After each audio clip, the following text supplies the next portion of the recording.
Bonjour à tous et à toutes, c'est Nicolas des Talents des Hauts-de-France et aujourd'hui on se retrouve pour une nouvelle émission, nouvelle interview et on est en compagnie de Vito. Salut, salut. Salut, salut. Alors du coup, ben là, c'est la troisième intervention dans notre émission, hein. La Je deuxième? crois. Ouais, deuxième ou troisième, il me semble. Deuxième, peut-être, je sais plus. Parce que Peut-être, ouais. parce que j'avais eu une fois par téléphone, après il y a eu une deuxième fois par cam pour Nouveau Monde, c'était, hein. Et puis Ouais, c'est ça, ouais. et là, c'est Exact. pour le dernier projet, du coup. Au C'est moment ça. où je décide de reprendre les interviews, il y a un nouvel album qui arrive pour Noël, donc ça tombe Exactement, bien. ouais. Alors du coup, bah, dans un premier temps, je vais te laisser te représenter, comme ça au moins on saura qui tu es en quelques lignes. Alors, du coup, moi, c'est Vito. Là, maintenant, j'ai 25 ans. Je suis artiste indépendant depuis quelques années. C'est mon troisième album, du coup, dernier album qui s'appelle Catharsis, que j'ai sorti le 22 décembre dernier. Euh, voilà, en somme, ouais, c'est tout ce que je peux dire déjà sur la présentation de base. D'accord. Alors, quelles sont tes influences musicales? Moi, en influence musicale, je suis assez large. Je suis assez éclectique sur pas mal de trucs. J'écoute vraiment de tout. Vraiment, je peux passer de la musique classique à de la musique engagée, de la musique, peu de musique électro, peu de musique métal. J'écoute du rock, par exemple, du reggae. Enfin, je suis assez ouvert sur pas mal de styles. Le rap, j'en écoute de moins en moins quand même, parce que je trouve qu'il y a de moins en moins de choses intéressantes en somme à écouter aujourd'hui, du moins à ce qu'on nous propose. Après, si on va chercher vraiment en profondeur des artistes indépendants qui ont quelque chose à revendiquer, etc., enfin, c'est ce qui m'intéresse le plus dans le rap actuel. J'en écoute quand même de moins en moins, même si j'en fais quand même un peu, même si le dernier album est moins rap et plus pop. Mais voilà, voilà. Du coup, ouais, on va dire si je devais citer des artistes, ce serait déjà en premier, genre ce serait Saez quand même. Je suis toujours resté dessus depuis des années. Je suis encore allé le voir en concert à Lille, là, il y a combien de temps? Il y a 2 mois peut-être, un mois et demi, en janvier, en novembre, ouais. Sinon, ouais, en rap, je dirais quand même à l'ancienne Hugo TSR. Euh, et puis, après, en somme, beaucoup de reggae français en ce moment. Ouais, voilà quoi. D'accord, très bien. Alors là, du coup, on se retrouve encore aujourd'hui pour parler de l'album Catharsis. Ouais, Donc, c'est ça. je te laisse du coup en parler un petit peu de ce projet. Alors, Catharsis, c'est mon tout dernier album, un album de 9 titres, dont une intro et une interlude. C'est un album qui est moins politique que ce que j'ai déjà pu faire avant, parce que j'ai toujours fait beaucoup de textes politiques. Là, aujourd'hui, il est quand même moins politique, je trouve. Il est assez plus sur la vie, ma vie quotidienne. Du moins, j'ai mis 1 an à l'écrire au total. On a fait des arrangements, etc., au Rhodes Studio à Lille. J'ai emménagé là récemment à Lille il y a 1 an et demi. Donc, du coup, ça m'a quand même créé une inspiration sur pas mal de trucs. Je suis pas du tout un personnage de la ville à la base. Je suis beaucoup plus de la campagne, etc. Donc, le fait d'arriver en ville, grande ville comme ça m'a fait prendre conscience de plein de choses. Tu découvres quand même pas mal de classes sociales différentes, tu découvres de nouvelles personnes et aussi le fonctionnement de chacun qui est quand même assez différent. Catharsis, ça veut dire déjà de base une purgation d'émotions. C'est un peu comme si tu purgeais des émotions dans une activité. Et là, c'était un peu pour moi comme ça que j'ai pu purger mes émotions dans cet album-là. Du coup, c'est quand même vachement plus une introspection. Je parle de mon rapport à moi, mon rapport aux autres. Je peux parler également aussi, bon, il y a quand même pas mal de sujets aussi politiques, mais qui sont beaucoup moins, comment dire, sont beaucoup moins explicites, c'est beaucoup plus implicite. J'essaie de faire des références plus subtiles qu'avant, et donc voilà, voilà. D'accord, très bien. Alors, quelle a été ta façon de composer dans cet album? Bah, à la base, j'avais commencé à écrire des textes sur des instrumentales que j'ai pu dérober sur Beatstar. Et à la base, j'avais écrit quand même les textes, mais en fait, je me suis rendu compte qu'au 6 mois plus tard, que bah, c'était pas la forme que je voulais. J'ai tout réécrit en, on va dire, ouais, 6 autres mois. J'avais déjà les premières grandes lignes, un peu comme s'il y avait un arbre, et du coup, essayer de trouver les branches des branches, etc.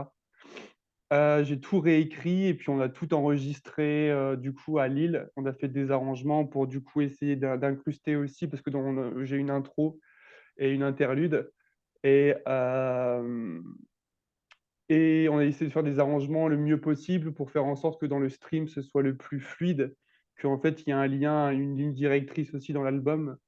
Hem Et ouais, voilà. Donc, la ligne directrice, ça pourrait partir, tout commence par une remise en question, d'où le nom du 1er morceau.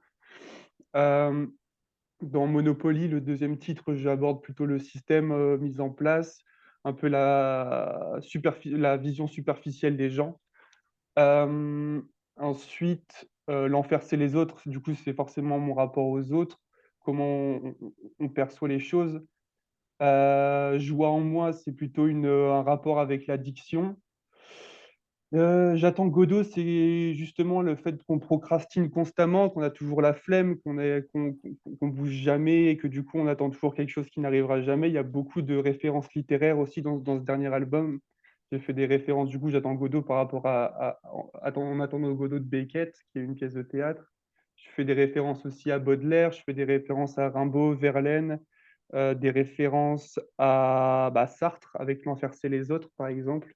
Beaucoup de références littéraires, beaucoup de littérature française aussi. C'est un truc, qui me tient à cœur de ramener ça aussi un peu dans la musique actuelle. C'est que, c'est des références qu'on n'a plus tellement aujourd'hui, qui sont un peu dépassées, un peu, has-been, quoi. Donc, là, j'aimerais bien aussi, rendre le truc beaucoup plus, à la page, quoi. D'accord. Alors, est-ce que justement tu as des objectifs à réaliser avec ce projet, notamment peut-être une scène ou un duo avec un artiste en particulier Là, pour l'instant, j'ai une scène de prévue le 22 février à Fruges, donc dans le 6-2, ça va être vers 20h30. Je ne sais pas encore où sera la salle. C'est pour une association qui se bat contre le cancer. Également, on est en contact avec Tonio Frima, il me semble. C'est un Ah, artiste oui, de folk. Downton, ouais. Ouais, J'ai c'est déjà ça. interviewé, ouais. Ah bah ouais, incroyable. Et en fait, ouais, du coup, il m'avait contacté pour faire des scènes ensemble. On n'a encore rien prévu pour l'instant, mais du coup, ce serait faisable peut-être dans le département du 59 ou bien peut-être en Belgique, parce que je sais qu'il est de Lille. Et du coup, c'est un Hmm. copain aussi à celui à qui j'ai enregistré, je m'en suis rendu compte. Et voilà, du coup, on a peut-être prévu des scènes et des dates, mais encore rien de concret pour l'instant. Donc, c'est le temps de chercher, le temps aussi que même moi aussi, je puisse faire mon set de concert pour aussi que parce que c'est aussi ça, ça fait 1 an que j'ai arrêté de faire des concerts.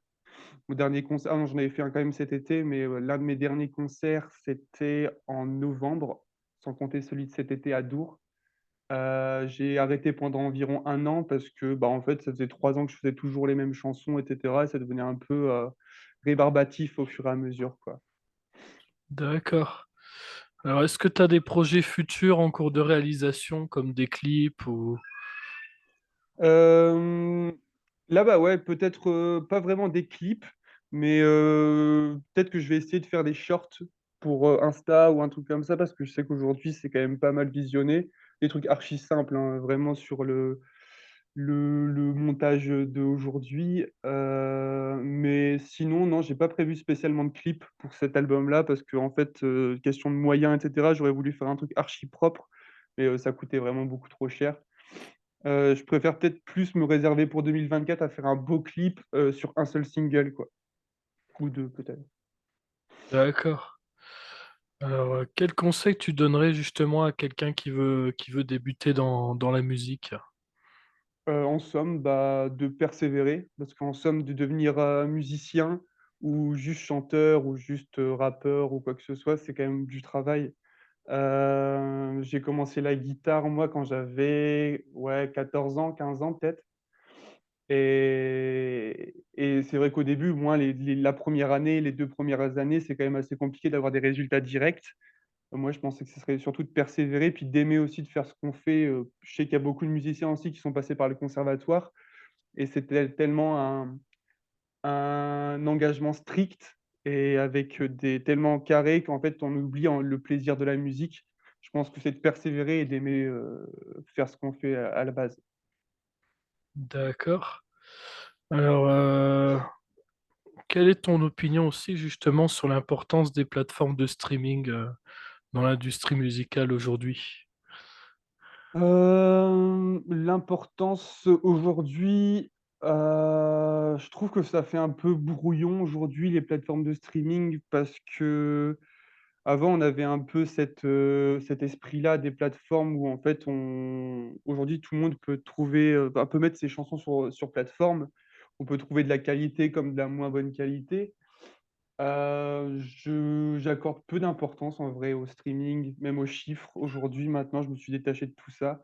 Ça me comptait quand même quand j'avais commencé, mon entreprise parce que je me disais quand même que les chiffres, c'était important. Ça prouvait aussi un peu ta valeur aussi, au sein du monde artistique, enfin, en France du moins et non, en vrai, maintenant, je suis carrément détaché de tout ça, des résultats, des chiffres. Enfin, ça m'est égal un peu, tu vois? Tant que je peux vivre décemment, avec ma musique, le reste, je m'en fiche un peu, quoi. D'accord. Alors, sur quel réseau justement on peut te retrouver un peu pour voir si tu as des concerts de prévus, tout ça? Sur Facebook, c'est Vito Musique, @Vito Musique, musique QUE. Sur Insta, c'est @vito.fr. Sur Spotify, on peut retrouver le dernier album Vito Catharsis. Et puis YouTube, en somme, c'est pareil. C'est les plateformes, principales pour écouter ma musique. Très bien. Voilà, bah moi je pense qu'on a fait un peu le tour hein, là-dessus. En tout cas, je te remercie d'avoir encore intervenu à travers notre émission, hein. Bah, C'est merci à toi de m'avoir invité. toujours un plaisir de suivre tes projets du coup, hein. C'est gentil, merci beaucoup. Voilà. Mais en tout cas, je vais également dire au revoir à tous les auditeurs, auditrices de cette émission. J'espère qu'elle vous aura plu et n'hésitez pas à suivre l'actualité de Vito directement sur ses réseaux sociaux. C'est gentil, merci. Voilà. Salut, salut. Salut.